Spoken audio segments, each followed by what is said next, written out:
નમસ્કાર મિત્રો, મારી યુટ્યુબ ચેનલ ઉપર તમારા બધાનું સ્વાગત છે। તો આપણે જ્યારે એસઆરઆઈની કામગીરી ચાલુ છે, ટેબલ ટોપ વખતે જે કોઈ બીએલઓ છે એને મેપિંગ કરવાના જે મતદાર બાકી રહી ગયા હોય તો એને કઈ રીતે મેપિંગ કરવા અને આમાં કઈ રીતે પાછું એડ કરવા એડ પ્રોગનીમાં તે આપણે આ વિડીયોના માધ્યમથી જોઈએ। તો આપણે ઝડપ જોઈએ, મારે એક મતદાર છે તો તેને મતદારને આપણે સ્કેન કરીએ તો સ્કેન કરતી વખતે આપણે જોઈએ ફિલ ફોર્મ કરીએ તો તેની વિગત આવતી નથી। તો આપણે તેને સર્ચની અંદર જઈ અને જેની 2002ની યાદીમાં એનું નામ છે તો આપણે 2002ની યાદીમાં નામ જઈ અને તેને આપણે તેનો જે સેક્શન વિભાગ છે તો આપણે પહેલાં તે નાખવાનો છે। ગુજરાત સિલેક્ટ કરશું। ગુજરાત સિલેક્ટ કર્યા બાદ આપણે તે જિલ્લો સિલેક્ટ કરવાનો છે। જિલ્લો સિલેક્ટ કરી અને જે એસેમ્બલીની અંદર જે આવે છે તે એસેમ્બલી છે તે આપણે સિલેક્ટ કરવાનું છે।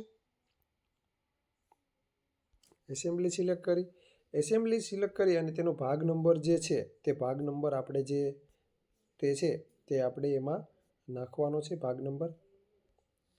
હવે ભાગ નંબર નાખ્યા બાદ આપણે તેની જે અનુક્રમ નંબર છે તે આપણે અનુક્રમ નંબર તેમાં નાખી અને આપણે તેને સર્ચ કરશું તો એ સર્ચ કરતાં જ તે આપણે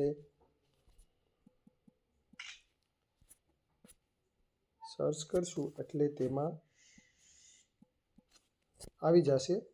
હવે આ રીતે જુઓ એટલે આ એનું નામ છે કે ભાઈ આ બેનનું નામ તો તે 2002ની યાદીમાં હતું અને જે આપણે એડ પ્રોગેનિંગ અને આપણે મેપિંગ કરવાનું બાકી રહી ગયું હતું તો તેને આપણે કન્ટિન્યુ એન્ડ વેરીફાઈ કરશું અને તેની જે મતલબ આ રીતનું તમને એલર્ટ આવશે કે you went to the enter is detail of the relative of the elector. તો આપણે ત્યાં નો આપવાનું છે।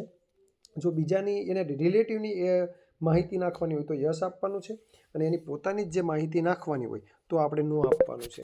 આ રીતે તમે નો આપશો એટલે તેમાં તમારે ઉપર આધાર કાર્ડ જે બર્થ ડેટ છે, આધાર કાર્ડ નંબર છે, એનો મોબાઈલ નંબર છે, પિતા હોય કે માતા હોય જેનો આપણે નંબર હોય છે તે આપણે તેમાં તો મિત્રો આ રીતે બધી જ ડિટેલ ભરી અને આપણે અહીંયા છે તેનો ફોટો છે તે કેપ્ચર કરવાનો છે।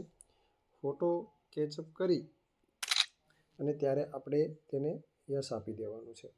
જો તેને ફોટો આપેલો હોય પાસપોર્ટ સાઇઝનો તો આપણે એને ફોટો પણ અહીંયા ફિલ કરી અને ત્યારબાદ તમારે અહીંયા સબમિટ છે તે જે સબમિટ આપી દેવાનું છે મિત્રો।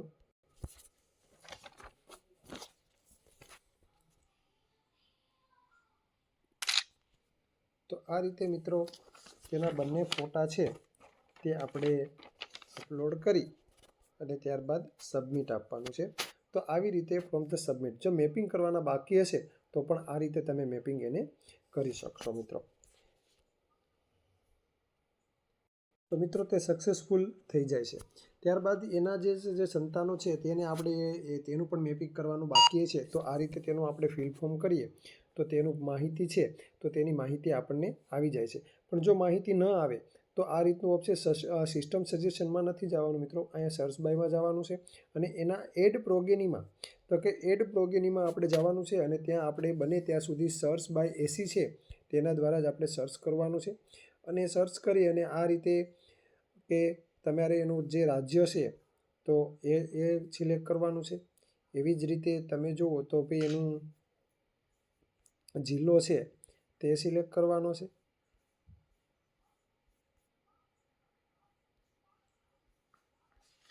જિલ્લો સિલેક્ટ કર્યા બાદ તમારે અહીંયા એનો ભાગ નંબર છે તે સિલેક્ટ કરવાનો છે અને ત્યારબાદ આપણે એના જે ભાગ નંબર સિલેક્ટ કરી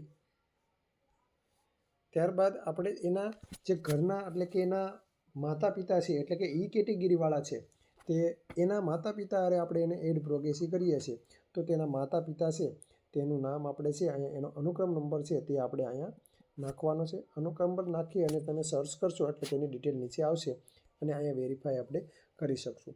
તો અહીંયા એના માતા પિતાની ડિટેલ છે જે ભરવાની છે તો આપણે તેના માતા પિતાની ડિટેલ બધી છે તે ભરી દઈએ અને જે પોતાની ડિટેલ છે કે એની જન્મ તારીખ છે, એનો આધાર કાર્ડ નંબર છે, તેનો મોબાઈલ નંબર છે, તેનો ફાધરનો ઇપિક નંબર છે, જે આપણી પાસે ડિટેલ પૂરી છે તે આપણે એમાં ભરી દેવાની છે। તો આપણે અહીંયા જોઈએ કે પહેલાં માતાનું નામ છે તે નાખી દઈએ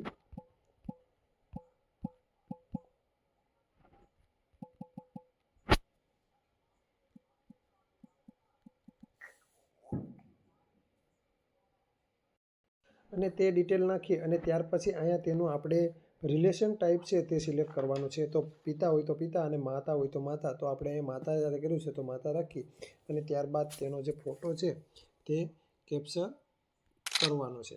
ફોટો કેપ્ચ કરી અને ત્યારે આપણે તેને રાઈટ આપી દેવાનું છે. અને એવી જ રીતે તેનો જે બીજો ફોટો છે તે આપણે ખેંચી લઈએ.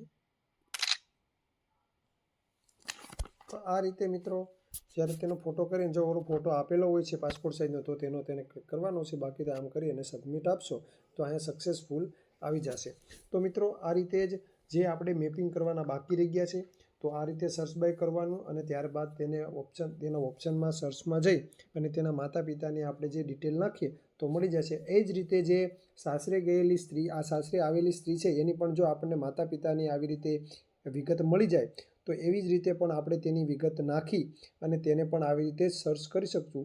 તો મિત્રો આ રીતે જ્યારે તે અલગ અલગ જે ટૂલ્સ આવેલા છે તે ટૂલ્સનો ઉપયોગ કરી અને તમે આ રીતે આપણે જે BLOની જે મેપિંગની કામગીરી છે તે સરળતાથી અને જે ફોર્મ છે તે ઝડપથી ભરી શકશો. તો મિત્રો વિડીયો ગમ્યો હોય તો લાઇક, શેર અને સબસ્ક્રાઈબ કરવાનું ભૂલશો નહીં. ધન્યવાદ.